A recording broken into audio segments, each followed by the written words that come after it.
Even men at the top of their game find themselves wanting more from life. Whether it's more meaning, unshakable confidence, a bigger impact, more money, deeper love, a hotter sex life, or a powerful legacy. Find out how good your life can be on this episode of Man Alive. Also, if you're not satisfied with your love or sex life, I want you to know that I get how painful it is. Sometimes it's hard to know what to do to change things up and get the results you want. But having spent 20 years as a dating and relationship coach, supporting thousands of men to have the relationships and sex they want, I know it's possible for you when you get the right kind of support. As a woman coach, I bring a unique advantage by helping you understand how women think and feel and why they say and do things that can be so frustrating for you. My specialty is being able to tell within minutes why you're losing attraction, trust, or respect from women, and how to turn that around. Even though you've likely been raised to think you should be a man who doesn't need any help, it just doesn't work that way because none of us were handed a guide to love or sex. So every month by application, I open my calendar to a few men for consultations. Men are amazed to walk away from these sessions feeling more confident in and out of the bedroom. Coaching isn't for everyone. I work with men who are willing to be honest about their role in the situations they've created. So if you're still playing the blame game, this isn't for you. But if you're ready to take action and have a love and sex life you feel great about, book a time to meet with me. Go to shanajamescoaching.com/consult and fill out the form to tell me more about you so we can set something up. That's shanajamescoaching.com/consult. Enjoy today's podcast. Hello, and welcome to this episode of Man Alive. I'm your host, Shana James, and I'm happy to be here today as we are nearing episode 300. I have a couple special women who I want to bring on to support your journey as a man. And Holly Sweet is a licensed psychologist in private practice in Boston. There are a couple other ways a couple other of your amazing feats I'm going to introduce in a moment. But first, Holly, I just want to say to the men who are listening and to everyone listening that Holly has been an advocate for men for decades. From the time you were young, it sounds like you were friends with men, and then you were the co-founder of the Cambridge Center for Gender Relations. You were the co-author of Me Too Informed Therapy, Counseling Approaches for Men, Women, and Couples. You are the editor of Gender and the Therapy Hour, Voices of Female Clinicians Working with Men. You've been a feminist for a long time, but a feminist who recognized at some point that feminism does not mean throwing men under the bus and leaving men behind. And so I'm excited today to dive into your heart and all of the, creations and with your clients and your books and your centers and your workshops to give men a sense of a woman on their side. So thank you so much for being here today. Glad to be here. Yeah, glad to have you. Why don't we start with, wherever it feels inspiring for you to start, like how this became a passion, how supporting men and that recognition that we can't leave men behind became a passion for you. It actually started way back in high school where I had a lot of male friends. So I saw men as men, not the enemy. Always felt that I had male friends, always liked men. And then I read a book in 1978 that actually changed my view on everything. It was called The Hazards of Being Male. And he talked in there about all the difficulties men were having. I kind of knew it, but he spelled it out very specifically. At that point, I had gone through a lot of feminist groups. I found that often women were overtly or actively hostile towards men. The theory was, we've suffered, they don't suffer, they have all the power and privilege. I mean, there was that saying that a woman needs a man like a fish needs a bicycle, or men might have feelings, but who cares? Or plant a man, grow dope, these various sentiments that were horrible. Pretty hostile. Yeah. And I just felt like something was off. My background is in sociology. And I said, no, this is really a system that's not working well. Yeah. There's one part of the system we're looking at a lot, which is issues that women face, but we're not looking at the other side, which is really connected to the first side. So after that book, I said, wow, this just changed how I did things. And I decided to teach a course at MIT where I was working on androgyny in sex roles. So I didn't get anybody showing up. And no one knows what androgyny is. So I said, okay, let's We changed change the this title. to sex roles and relationships. And a ton of people showed up. And I used to joke with my co-teacher that the men showed up for the sex and the women showed up for the relationships. But I began to think that men really show up for the relationships and women show up for sex, because those are things that are not seen as part of their Interesting. gender roles. So that women actually need sex but can't ask for it. Men need relationships but can't ask for it. So Right, you've got this right. kind of And we can weird go thing. beyond at this point. It's like we're going beyond the binary and we're starting to Absolutely. recognize the feminine and the masculine in all of us and the Absolutely. And we beyond, all need, beyond. And yep. And we all need relationships and we all need right, we all sex need and sex, right? We all need all of it. we all And need not all that of we it. have to, So, again, like we don't have to mush it down to the point where we don't recognize that there are certain differences, maybe in our hormones or biology, mhm. but I just love what you're seeing, what you've seen over these decades of that it's okay to need the things, speak up about the things that we don't normally It talk is. about. Yeah. It is. And I think that the stereotypes of men and women are really unfortunate. The Yeah. norms that men are supposed to adhere to Yeah. are really, when they take into excess, are really bad. Yeah. So it's great to be assertive or aggressive in certain circumstances, but not all the time. Hmm. It's great to stiff upper lip, to be stoic. That's absolutely needed at times, not as a general rule. Right. Being independent, absolutely necessary at times, not as a general rule. With women, being submissive, there's times we need to be, I wouldn't say submissive, but receptive, Receptive or but not all the softer. time. Yeah. Times that we need to be a little cautious about sexuality, sometimes, but not always. Hmm. Being a mother first and a wife second and a person third is not helpful. Those gender roles are not helping us all be people that men and women that basically have way more in common than not. Yeah. I agree there are biological differences. The main one I see is in terms of testosterone and creating a little more energy in the part of men, even a little more aggression. Uh, that seems to be the main difference. Some brain structure differences. So Yeah. men are more likely to not be as verbal as women Mhm. because they don't have that um, corpus callosum that connects the two hemispheres as much as we do. Yeah. So women are we carry the verbal ability in both hemispheres. But in general, I think that's really a side issue Hmm. because we're much more alike than different. Yeah. So I feel like the changing point for me was that book, and I recommend people read it, The Hazards of Being Male by Herb Goldberg. Okay.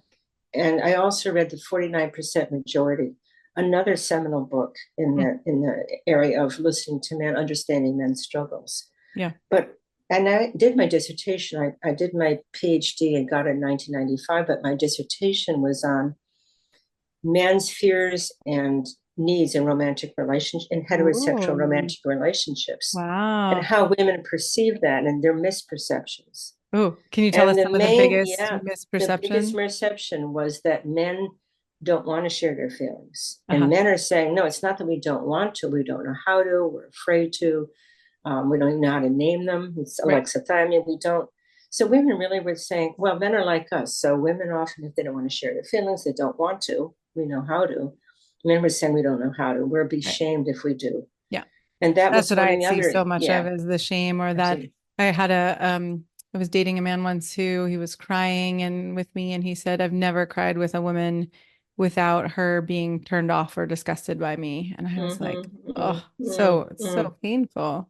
Yeah, it's really painful. And I think it's that empathy. I think I think I've had it all along, but I think it really came to the forefront when I was in women's groups. I was in a lot of women's groups, and there was this speak bitterness about men, and then I got very.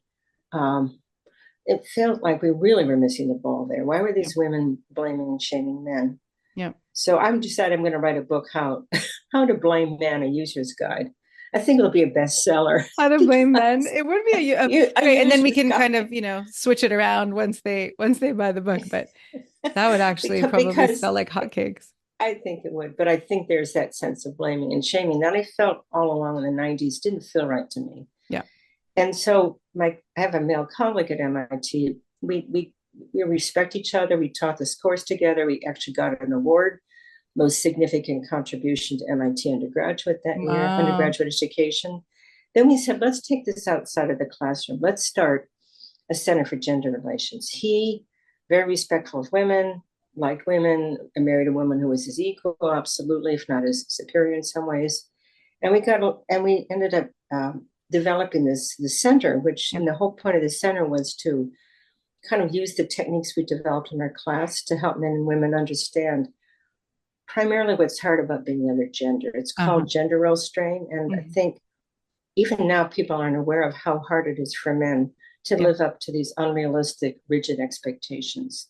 It's just not They're seen. much more silent and behind, especially like if a man is playing the role of a provider, right? And I've seen, as I've coached couples and I've seen some women come in and say, well, I'm doing this and this and this and this. And then, the men being like, well, I'm doing all these things, but they're not as visible, right? Or, Right, right, yeah, they're not as easy to point to when they're, right, yeah. right. I mean, my partner recently, we're in this a really solid relationship. And I said, how come you don't say I love you to me? And I'm like, you never ask that question of somebody. I know he does. And he said, well, don't I show it? And I said, yeah, Mm. that's enough of that. I'm not going to ask him. But I thought that because you're not going to get anywhere if you have to ask. But I know he does. Well, And he said, well, it's okay don't I to show it? ask And I went, too. It's okay to say, like, I love that you show it. And maybe would you tell me you love me every once in a while? That would feel really well, sweet, we've decided on I love us. That's what we Oh, say. I love I us. love And I that. thought that is a really collaborative That's a beautiful. piece. Yeah. And that's about the us is greater than the he and I. Yeah. And I think that with women and men, the us is what I think we're aiming for, which is how do we as Mhm. men and women collaborate, work together to develop something that's bigger and greater than us, Yeah. that's respectful, that's where we're in this together. And Yeah. it's sort of we're in this together. Yeah. This soup of misogyny and reverse sexism, Hmm. where men are disliking men and critical, where women are disliking men and critical of them. Right. So And I think that it's so piece, important that, I mean, I think this is obvious to me. I think obvious to you is that you and I, as supporters of men, are not saying that women don't need support, that people of all genders don't need support, right? We're just basically saying we can't ignore the struggles that men go through. And I think, part of what I've seen is that the struggles that men go through are when men are suffering, right? The impact that that has on the world and other people, that men are strong and men are loud and men tend to dominate when they're suffering or attempt, right, to find power somewhere when they're suffering. And so if we don't actually support men to be cared for and, have community and all of that, then it's a big problem. I often think of The Wizard of Oz, which is my go-to movie of all time. It's so Yeah, wise. I But love that the movie. wizard, when he's the great and powerful Oz, and then Toto pulls the curtain back, and he says to Dorothy, I'm not a terrible man, I'm a terrible wizard. And I thought that's Uh, brilliant, that he was a good man and a bad wizard. He was covering up for yes. his insecurities, for his, and he had, and that felt to me very profound. Mhm. Even when I was 8 years old, I thought, okay, that's because I think so many men have this mask they have to put on. And I Yeah. think women, my job has been primarily to teach women Yes. how to understand when a man acts in a certain way, that what's really probably going on for Right. him. Right. And I And how to also have compassion for that, how to have empathy for that, such absolutely that then you two can talk about it together instead of right, attacking each other. right. Because I think women often can get a knee-jerk reaction when a man is dismissive or whatever he is that Mhm. may be hiding a weak ego. Women internalize it and then you start having a bad dynamic. Right. If women can be compassionate, I think it's one of the greatest sources of power Mm. is to have compassion, because when you're compassionate, you're not feeling inferior, you're not seeing them as inferior, Right. you're in a space of acceptance and understanding. Yep. And I think that's huge because I think women are disempowered. They've certainly been disempowered by our culture, but I think they've been trained to sort of take a man's word for it. The women I work with in counseling, a lot of them are dating, and they say, am I good enough for the man? And I say, well, wait a minute, is the man good enough for you? Right. Let's check this out to see, are we a Let's match check and are we good enough for each other? And right. So Mhm. that's the part that women are pushing against. Yeah. That's the socialization. And it makes it harder, I think, for them to be empathic with a man Yeah. Yeah. because that socialization has created a kind of scarcity model. I like to think of a zero-sum game, which is Hmm. Hmm. as a man gets healthier, I get healthier. As I get healthier, Exactly. a man gets healthier. If I Exactly. pay attention to men, women benefit. And a number of women have said to me, well, if you're paying attention to men, then you're not paying attention to us. I've heard that over and over and Oh over my gosh, it's again.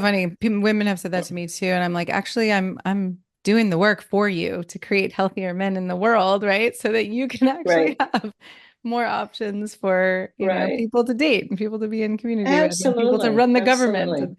And yes. And then another thing people say is, why should we pay attention to men? Men need to do their own work.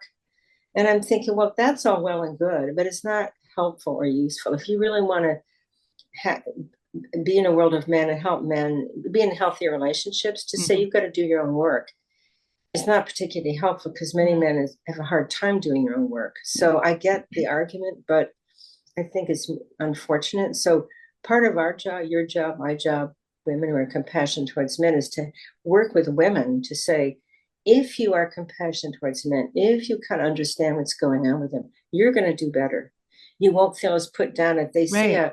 a sarcastic comment. You'll understand where it's coming from, and you don't have to do a knee jerk reaction. You can say Right. And you something don't like, have to, yeah, you don't have to yeah, put up with it or you don't have you to know, say like just, oh, fine, I'm just going to take it. But right, then you're actually coming from a place of empowerment as opposed to feeling absolutely, disempowered. absolutely. Yeah. So I think compassion is power is something we need to teach women as well Right. as just being assertive. So I'd like to think of compassionate assertive behavior.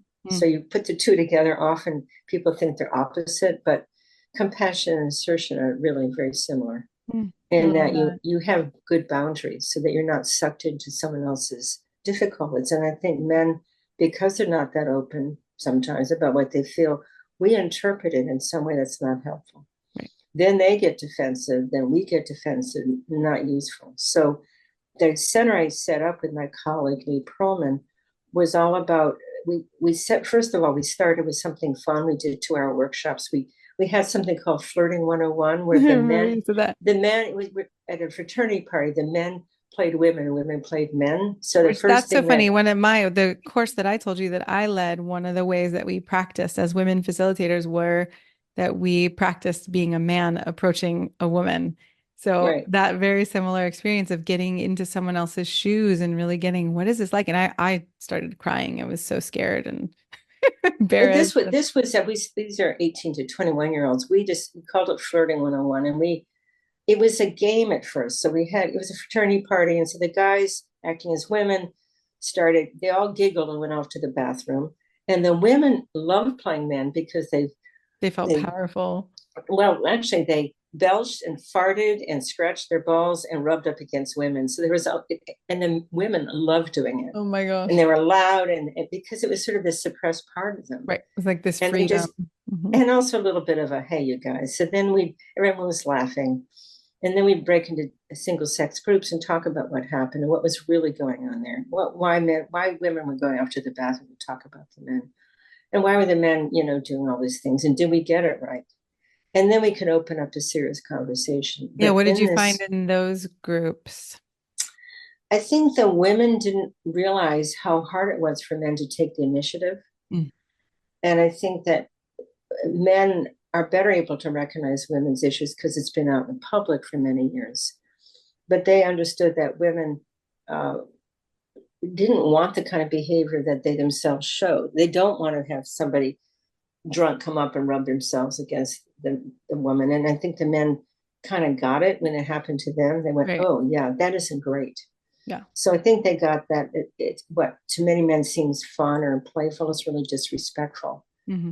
Hmm. But it seemed like in his workshops that the women got more out of it than the men in some ways Mm. because How come? it was not because I think in the public, there's lots of courses in women's studies and psychology of women. Oh, It's in the right, because news, the and they women already actually got knew. a lens, a view And into. correct, Got it. correct. The Got it. men had already kind of gotten it, but the Yeah. women had no idea often of what was really going on because it's not in the public eye. And I think that's the work that we're doing is to make it more visible Yeah. so that you understand that men do suffer and these gender role stereotypes are really negative often. Mhm. And men are put into traps that it's harder for them to get out of. And we don't always get that. So I think that that workshop helped. I think that I remember one woman said to me, this was the first time I realized that men really suffer. And I Suffer. went, wow, if that's just one person, that is great. And they were fun. So the idea was to make this not just serious and difficult, but fun, again, age appropriate. I'm not sure they, and then we did some work in HR on committees and and the one fun exercise where it's the women were given a script, and the script was be assertive, don't take no for an answer, and talk over everybody else. But they all gave the same script, so they're all trying to do this. The men they didn't realize that they had the same script. The men Yeah. were given the script, support the women, and say, basically, so the men were all trying to be supportive. The women were trying to outdo each other, and everybody collapsed in laughter Oh because my it was God. sort of true and sort of not. Right. But it was funny because everyone It's looked at the paper and went, exaggerated, but at it's the same time, exaggerated. you can Yeah, see then the pattern more clearly. right, right. And you can see how men struggle to be the one up, the top dog, and the women struggle to be heard. Right. So we had one exercise where the woman would try to say something and the men would talk over her all the time. And they were told to do that. That was their script. Mm-hmm. But it was the man who was talked over, and the women were doing reverse Yeah. genders. So we Mm-hmm. had the women ignoring the man and telling him he was kind of nuts. And finally, the man would go, "This is terrible. I can't take this." So we're Yeah. like, well, welcome to the world of women. And I think that was pretty profound, that Yeah. exercise. So that's the work we've been doing for years. And I'd like to see it taken to a more public level Mm-hmm. because I think there's so much hurt in this world between men and women, so much misunderstanding, So so much. much pain that is not, especially for men, not seen. When you see the pain, when you understand somebody's suffering, Yes. it's much easier to be with them, much easier not to be triggered by Yeah. them. I think that's a big part of what changed my life because when I was a teenager, I still had oh, guys are this way and they're disrespectful and they don't care and they don't listen and all the things. And then when I started facilitating that course for men and I saw behind the mask, right? And I saw that Mm-hmm. every man who came in, even the ones who were part of the pickup world. I don't know if you know that Mm-hmm. world, but I do. there's I do. yeah. Yeah. So Yeah. I one day when one of the guys said, "Hey, we're getting a whole group of men coming in, from these pickup courses," and I was like, "Oh no, no, you don't. This is not happening. This is going to be horrible." And then once they were there, I realized, oh my God, they're suffering just like any other man, Mm-hmm. or any other Mm-hmm. human, and they're trying to figure out how to actually create these relationships they wanted with women. And it was either Mm-hmm. therapy or nothing. There wasn't really anything else back then. There was no mentorship or support, right? Officially, that not men's groups. And so, yeah, I really got to see that everybody had vulnerability and a heart and Mm-hmm. Mm-hmm. beneath all Mm-hmm. that facade. And I think a lot of our work as women is to help women understand their prejudice Yeah. and understand where it comes from. Yeah. Because I think if we operate from I've been hurt by men, I don't trust men, and have all the power and privilege, we're merely missing out on understanding men. I still have and I say a group of college guys just being kind of ridiculous. And I'm so like, okay, what's going on there? I found it kind of annoying. But Yeah. I think, again, it's that it's often men who police men about their behavior more than women policing Really? men. Yep. Hmm. That men are responding, and it's true with women too. We often are policed I by our see own that with gender. women. I haven't seen it as much with men, but that, doesn't mean it's Oh, not it absolutely true. makes sense. If a man starts to cry, who bullies him? Men. Oh, well, that's interesting. I've seen that. I haven't seen men when, like you just said, this group of college guys who are being kind of rough and disrespectful. Macho, yeah. Yeah, macho. I haven't seen men policing that, but I've definitely seen men policing the other way of like, man up and Well, don't be a pussy. right. They police it because if you step out of that role and you're not like that, you get called on it. You're a pussy, you're a Right. wuss, you're whatever you are. Yep. And I think so that's the policing. You can't step out of line. Yeah.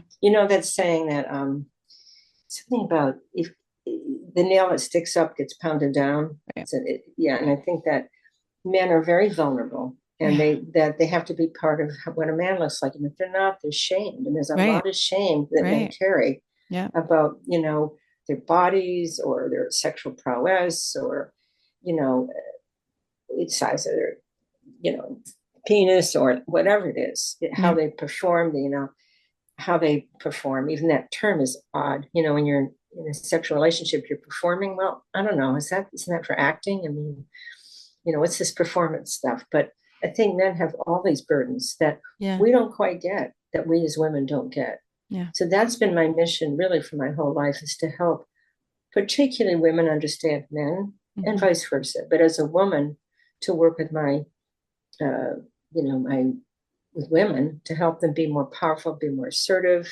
I've taught assertiveness training classes for 30 years, so Wow. that's a big part of it That's great. at MIT. But I think it's that combination of you can be assertive and With compassionate. compassion. I was just thinking as soon as you said that, I thought, oh, it's so beautiful because compassionate assertion, right, means that I can actually stand up for myself and be very clear and also loving and supportive. When I work with people in dating, I always say, like, leave someone better than you found them. If you're gonna say Mm-hmm. no, you can Mm-hmm. say no in a way that's kind and respectful and honoring. Mm-hmm. You don't have to Mm-hmm. shame or attack anyone and have them feel bad about themselves. So, right, with that assertion plus compassion, it's a beautiful combination.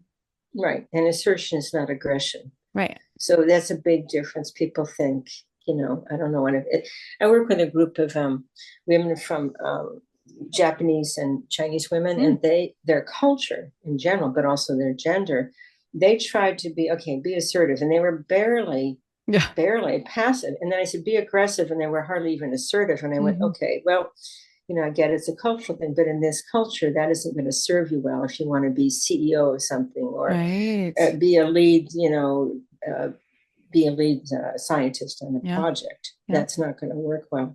No. So I think it's that, and for men too, be assertive and compassionate. The word compassion, we've talked about that before. It's kind of I like the word kind Mm. or something, because compassion can be confused with weakness. Uh-huh. And I think that's something that we want to make sure that men, when they're compassionate, don't see it as weakness, and that Yeah. women don't see it as weakness. Yeah. So I think it's really I about like that what you said understanding. before too. Compassion is power. Compassion is there's a strength in Mm-hmm. compassion. Mm-hmm. Uh when you're not holding it that somehow you're less than or you're right that someone is above you. Compassion, I feel like equalizes that.